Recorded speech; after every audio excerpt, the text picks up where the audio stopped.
Day 5 marathon training. Kuya Wex here, ang inyong police triathlete. Day 5 natin at ang program natin today ay aerobic endurance. 1 hour zone 1. Ang heart rate natin ay 131 to 148. Jogging lang siya. Wow. Ang kaibahan lang dito, meron tayong 6 set na 15 seconds sprint. Ang pagitan niya ay 1 minute rest. 15 seconds sprint, 1 minute rest. 6 na beses, yun lang kaibahan niya. Hindi ko din alam kung lalakas ako dito, guys. Ay!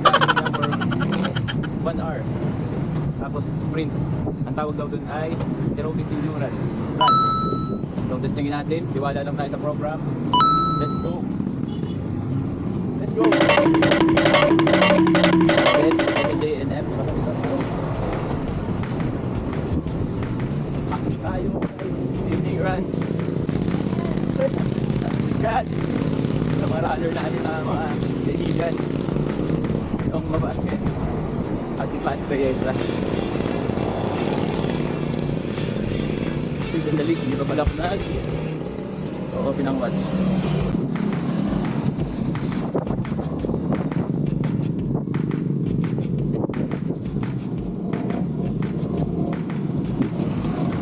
Workout started. First run, duration 1 hour. Keep your heart rate between 100 and 37 and 157 beats per minute. Go.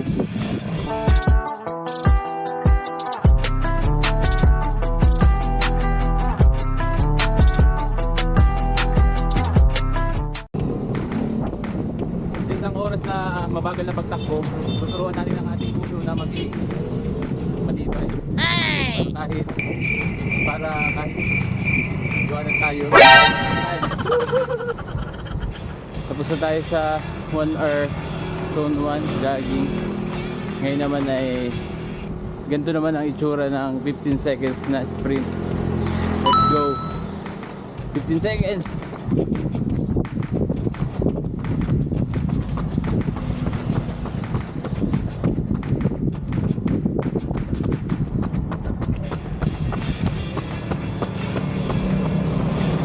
Woo!